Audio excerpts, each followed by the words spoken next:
it's fine by me. I mean, I got no problem with it if the story's good. But that's absolutely true, and I think that 80s and 90s stuff, the stuff that I was reading when I was growing up, is the only thing that keeps me coming back for more with Marvel. You know what I mean? And that's the reason that I jumped off Spider-Man. And I will say I really liked Big Time. I think that Dan Slott is going to be doing some good things, and that Spider-Man is really kind of coming back to maybe a bit of a good place. I still wish that they would go back and retcon one more day. I do. I wish that they would find a way to completely retcon that, because it's a retcon, and I'm totally fine with retconning a retcon. If you know what I mean. 2 wrongs don't make a right. No, they do in that case. They absolutely 3 lefts do. Let's see if anybody else is saying anything. People are bashing Quesada here, which, I don't know. I guess that's fair. I mean, he's the head, and that's what they're, they've got that corporate mindset, and the guy at the top spearheads that kind of stuff. I'm not going to pretend to know a whole bunch about Joe Quesada, but he is the one who came up with One More Day, so I can't love him for that. you know what I mean? Yeah, I don't know. I don't have an opinion about Joe Quesada. I don't really know what he's doing right now, but other than jumping up and down prices and essentially screwing with fans. Okay, I'm going to answer this. I really want to answer this. Doc 37958 says, "Who is worse, Quesada or Loeb?" And I'm going to say, from what I know, Quesada.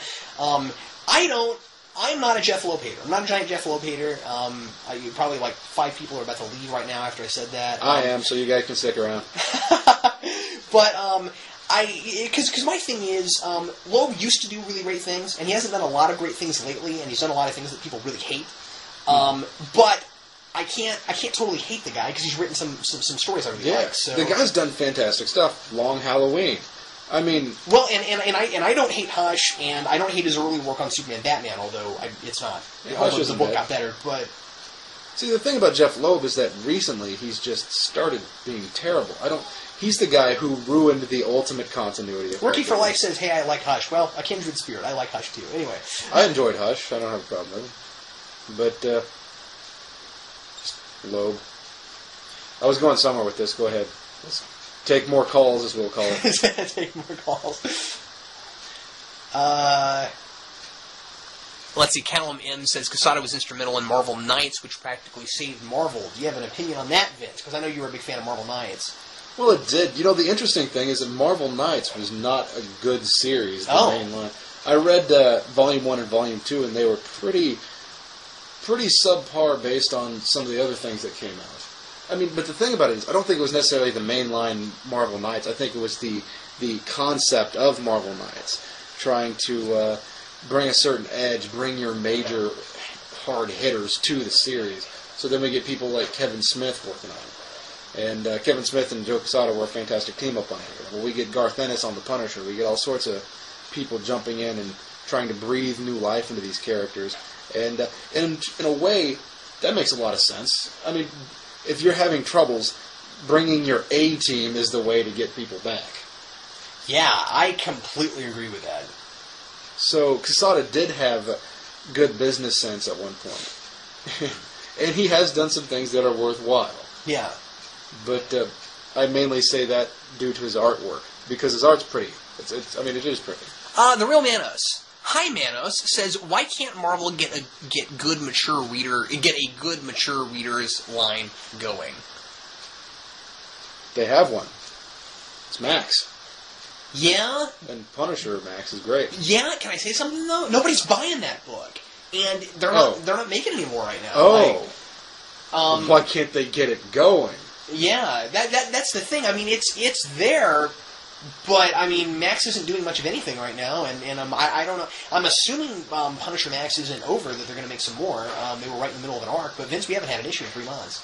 I wonder if they need a rating system, like a solid one, rather than just saying for mature readers. Yeah, that's a really good question. When you say for mature audience, it seems a little like what you're about to read is smut. Yeah, like people immediately think that it's going to be an X-rated kind of thing that's going to have and I mean, like, some of them are really rough, but it's not like they're not pornography. They're not Yeah. I've only ever once walked into a comic book store and found porn. Really? Just once. And then I pulled that out of the general... Was it good? I didn't read it. I didn't buy it.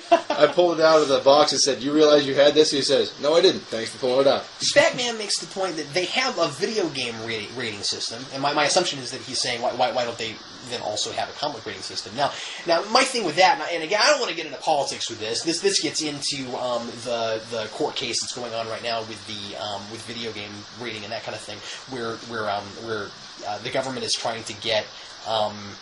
Is trying to make a law about buying mature games. I would hate for that to happen with comic books. You know what I mean? Like also, I don't think that's necessarily good. Either way to make laws about what you can buy and that kind of thing. No, I think ratings codes naturally develop. I think they do too. And my thing is, if you're regulating the system yourself, you don't really need anybody else to step in. And so, comic books used to do this. We used to have the Comic Code Authority. Those seals are not on books anymore. That doesn't bother me. The Comic Book Code Authority is not a big deal. That being gone, I'm fine with. Well, sure, but we need something, maybe. I think we need I do really like the idea of having some kind of a rating system, though, so that people know what's being written for, particular age groups and that kind of thing. I think, and I don't think it necessarily needs to have a huge enforced type of hoo-da-ha, but if we get G, PG, these type of things being applied to comic books, just treat your comic books like it's a film. Spatman says there are on the DC ones. I'm assuming he means a rating system or the comic book code. I'm gonna grab a book real quick and see if he's right, because I haven't noticed it. Well, there is some rating system. Even Marvel has those things. They say for mature number readers. 78. Let's find out. They're usually on the cover. Are they on the cover? Usually. Yeah. I don't see one here. Oh wait, nope. The Comic Book Authority seal is there. It's just really tiny now. Yeah. Yeah. Well, forgive me for that. I really thought that they had done away with that entirely. That's very interesting. See, I don't mind the idea of trying to have a rating system. I think it's a good thing. If you look at the production code authority and such and hoo-da-ha, that is a problem. When you have somebody enforcing you and saying you cannot say these certain things, that's an issue. However, it develops into the ratings code. So therefore, now we have certain audiences should see, or are the age groups that these things are targeting. So I wouldn't think it would be a bad thing to have your max title and say rated R on it. Because I don't think it would do. Now, I'm not sure if it would help you sell books. Yeah. That's the thing. I don't know about that. Okay. Talking about selling books. All right. Part of my problem with the Max line is that I think what they need to do is use their titles wisely. Because right now, what it seems like they're doing at the Max stuff is just trying to make their regular titles adult. And make some decent horror comics. We haven't seen decent horror comics since, I don't know. That's true. The 50s? That's true. We've had some horror stuff. Yeah, don't say that. They're going to start throwing up a bunch of titles. Yeah, so don't rebel. It's okay. There are things that exist. However, we haven't had just really solid things.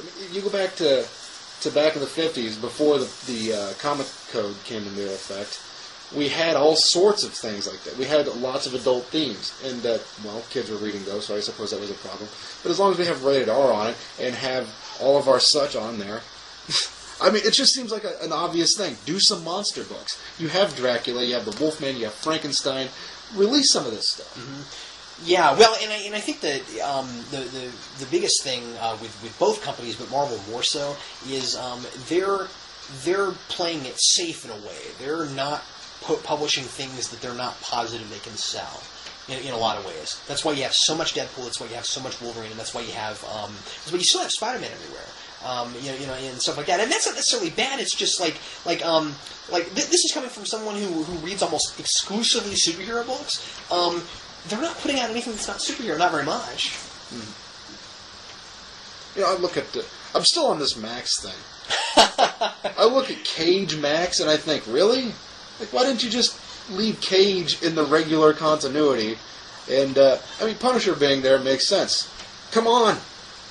Do some original titles or do some things that would make sense to be Max. Don't just shove something into the Max continuities.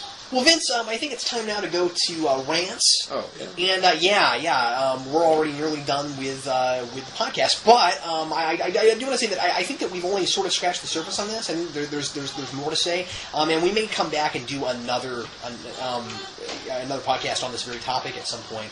Because I just think that there's a lot of different ground to cover. I think we've pretty much talked about 5 different topics in one podcast. We have, but it's all very much related. What do the companies need to be doing?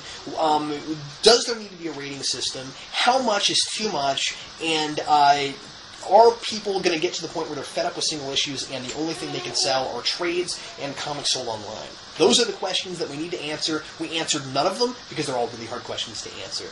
Vince, would you like to go ahead and do your rant? It's time now for 2-minute rants. Vince. I got a question. Here's my rant. Here's my question. Why do people think that they need to end foods in, like, words that are not related to foods? Like, what? Like, chocolate eclair delight. I understand chocolate. Oh, there's loudness. I understand chocolate. That's one of those frequent Kansas earthquakes we get. Chocolate makes sense. Eclair, it's what the chocolate is applying to. But where's the delight come in? I mean, did somebody find delight in a can and sprinkle it on top? It's just like this fruity language that's added to it to try to get you to buy it. Understand cute Snickers, like Snickers and Almond Joy. Those things make sense to me because they're cutesy little titles. But when you start adding, like, delight and strawberry mashup. Mashup? Like, did you really just mash up, or did you actually make some food? Because I don't think you just... You see what I'm saying? Or, like, blend. Yeah. I don't know. Just the word delight. I've seen it tagged onto so many things, and I think it's dumb.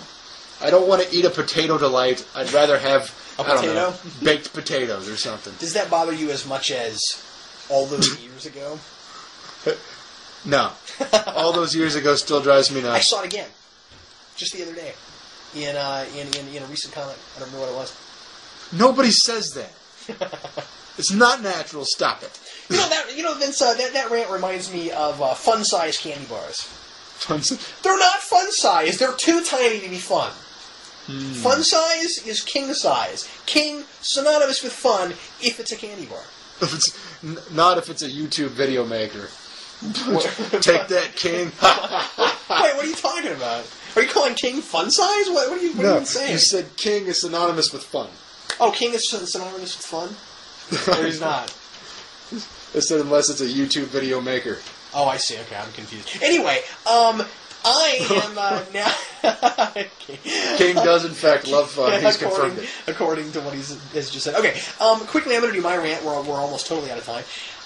Vince, my rant is about science fiction series. There are not enough of them on right now, and it makes me a little bit sad. On television?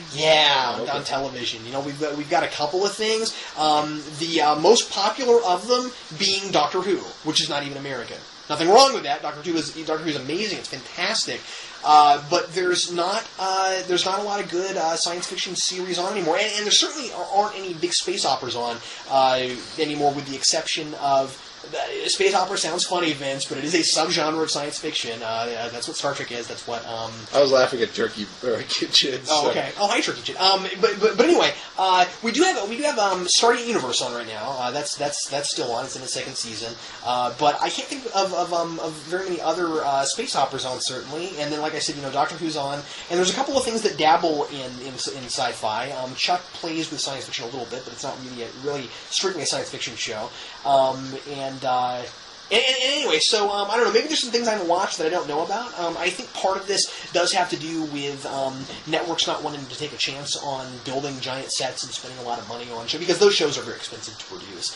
And I think a lot of the ones that are still on, that are on right now, have been on for a while. I don't think we've seen any brand new ones really pop up, but I don't know. I'll tell you what's in the way of good shows. What's that? Reality television. Well, yeah, but that's been the case for 10 years, Vince, and we've still had some amazing science fiction in the last 10 years. So... Was there a whole lot in those last...